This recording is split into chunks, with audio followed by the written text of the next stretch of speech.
ಅದು 2025 ಜನವರಿ 29ನೇ ತಾರೀಕು. 144 ವರ್ಷಗಳ ನಂತರ ಪ್ರಯಾಗ್ರಾಜ್ನಲ್ಲಿ ಮಹಾ ಕುಂಭಮೇಳವನ್ನ ಆಯೋಜಿಸಲಾಗಿತ್ತು. 29ನೇ ತಾರೀಕು ಮೌನಿ ಅಮಾವಾಸ್ಯೆಯ ದಿವಸ. ಇದು ಅತ್ಯಂತ ಘೋರ, ಭಯಂಕರ ಮತ್ತು ಭಯಾನಕ ಅಮಾವಾಸ್ಯೆ.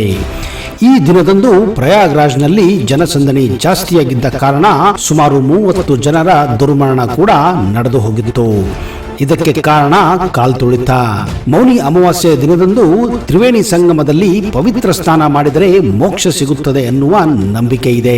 ಅಷ್ಟೇ ಅಲ್ಲದೆ ನೀವು ಮಾಡಿದ ಪಾಪಗಳು ಕೂಡ ತೊಳೆದು ಹೋಗುತ್ತವೆ.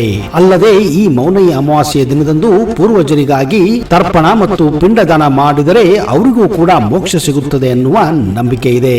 ಹೀಗಾಗಿ ಇಲ್ಲಿ ಕೇವಲ ಮನುಷ್ಯರು ಅಲ್ಲದೆ ಪಿಂಡದಾನ ಮಾಡುವ ಸಂದರ್ಭದಲ್ಲಿ ಸಾವಿರಾರು ಕಾಗೆಗಳು ಕೂಡ ತ್ರಿವೇಣಿ ಸಂಗಮದಲ್ಲಿ ಜಮಾಯಿಸುತ್ತವೆ. ಈ ಪಕ್ಷಿಗಳಿಗೆ ಆ ದಿನದ ಮಹತ್ವ ಅದು ಹೇಗೆ ಅರ್ಥವಾಗುತ್ತದೆ ಗೊತ್ತಿಲ್ಲ. ಆದರೆ ಇದೇ ದಿನದಂದು ಪ್ರಯಾಗ್ರಾಜ್ನಲ್ಲಿ ತ್ರಿವೇಣಿ ಸಂಗಮದಲ್ಲಿ ಇದ್ದಕ್ಕಿದ್ದ ಹಾಗೆ ಸಾವಿರಾರು ಕಾಗೆಗಳ ಹಿಂಡು ತ್ರಿವೇಣಿ ಸಂಗಮದಲ್ಲಿ ಜಮಾವಾಗಿತ್ತು. ಇದನ್ನು ನೋಡಿದಂತಹ ಜನಸಾಮಾನ್ಯರು ಕೂಡ ಬೆಚ್ಚಿ ಬಿದ್ದಿದ್ದರು. ಅಷ್ಟಕ್ಕೂ ಈ ಕಾಗೆಗಳ ಮಹತ್ವ ಹಿಂದೂ ಧರ್ಮದಲ್ಲಿ ಏನು, ಅಷ್ಟೇ ಅಲ್ಲದೆ ಬೇರೆ ಬೇರೆ ಧರ್ಮಗಳಲ್ಲಿ ಕಾಗೆಯನ್ನ ಯಾವ ರೀತಿ ನೋಡುತ್ತಾರೆ ಅನ್ನುವ ವಿಷಯ ನಿಮಗೆ ಗೊತ್ತಾಗಬೇಕೆಂದ್ರೆ ಈ ವಿಡಿಯೋನ ಸಂಪೂರ್ಣವಾಗಿ ನೋಡಿ.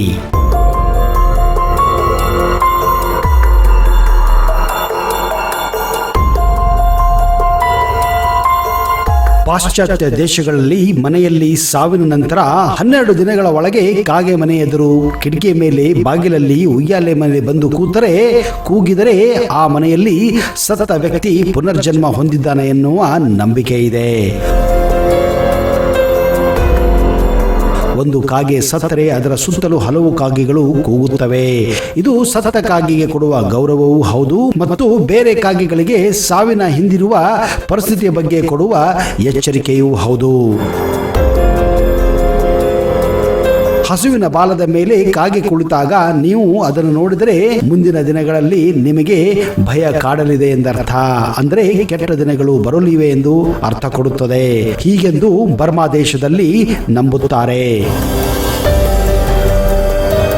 ಸತ್ತ ಕಾಗೆಯ ಸುತ್ತಲಿನ ಪರಿಸರವನ್ನ ಆ ಕಾಗೆಗಳು ಆಳವಾಗಿ ತನಿಖೆ ಮಾಡುತ್ತವೆ ಮತ್ತು ಸಾಮಾನ್ಯವಾಗಿ ಆ ಪರಿಸರವನ್ನು ಭವಿಷ್ಯದಲ್ಲಿ ಪ್ರವೇಶಿಸಲು ಹಿಂಜರಿಯುತ್ತವೆ.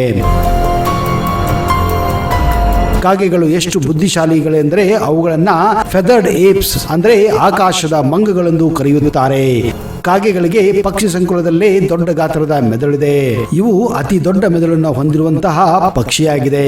ಅವುಗಳಿಗೆ ಮುಂಭಾಗದ ಮೆದುಳಿನಲ್ಲಿ ನ್ಯೂರಾನ್ಸ್ಗಳು ಹೇರಳವಾಗಿರುತ್ತವೆ. ಆದ್ದರಿಂದಲೇ ಬುದ್ಧಿವಂತಿಕೆಯಲ್ಲಿ ಮನುಷ್ಯರನ್ನು ಬಿಟ್ಟರೆ ಪಕ್ಷಿಗಳಲ್ಲಿ ಕಾಗೆಯೇ ಶ್ರೇಷ್ಠವಾಗಿದೆ.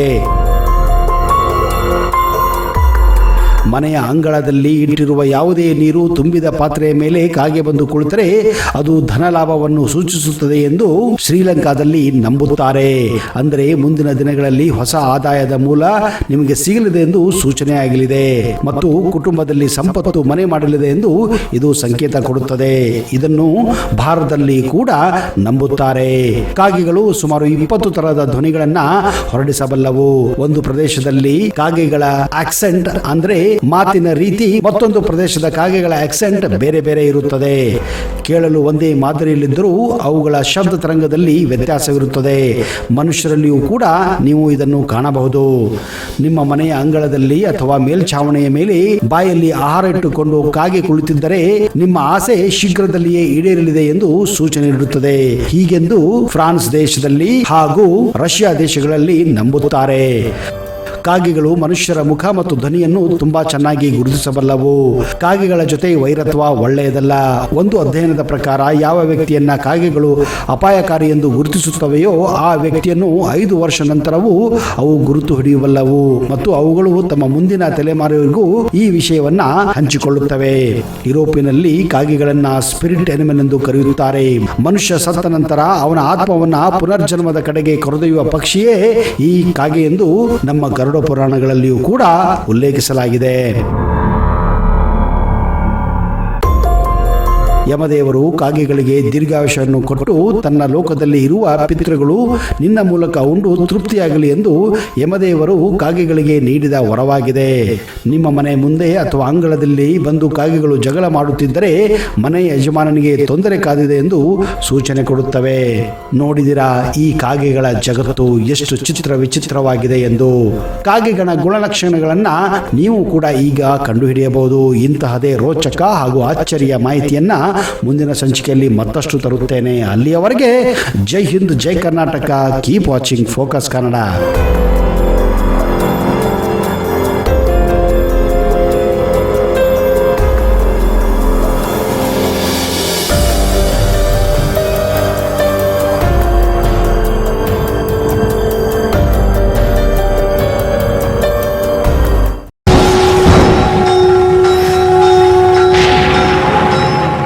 ಶ್ರೀ ಮಹಾಪ್ರತ್ಯಂಗಿರ ಚೌಡೇಶ್ವರಿ ಜ್ಯೋತಿಷ್ಯ ಫಲ. ಪಂಡಿತ್ ವೈದ್ಯಮೋಡಿ ರಾಮಜ್ಜ, ಶ್ರೀ ಆಂಜನೇಯ ಸ್ವಾಮಿಯ ಆರಾಧಕರು, Indian famous astrologer. Get 100% solution to all your problems. Shri Pratyangira ದೇವಿಯನ್ನ ವಶಪಡಿಸಿಕೊಂಡಿರುವ ಏಕೈಕ ಜ್ಯೋತಿಷ್ಯರು ಪಂಡಿತ್ ರಾಮಜ್ಜನವರು. ರಾಜಮೋಡಿ, ತಾಳೆಗೆರೆ ಮತ್ತು ನಿಮ್ಮ ಧ್ವನಿಯ ಮೂಲಕ ನಿಮ್ಮ ಭವಿಷ್ಯವನ್ನ ನಿಖರವಾಗಿ ಹೇಳುತ್ತಾರೆ. ಫೋನಿನ ಮೂಲಕ ನೇರ ಪರಿಹಾರದಲ್ಲಿ ಓಪನ್ ಚಾಲೆಂಜ್. ಆಂಜನೇಯ ಸ್ವಾಮಿಯ ಅನುಗ್ರಹದಿಂದ ವಿಶೇಷ ಪರಿಹಾರ ತಿಳಿಸುತ್ತಾರೆ. ನಿಮ್ಮ ಒಂದು ಕರೆ ನಿಮ್ಮ ಭವಿಷ್ಯವನ್ನೇ ಬದಲಾಯಿಸಬಲ್ಲದು. ಇವರ ದೂರವಾಣಿ ಸಂಖ್ಯೆ 9008220252.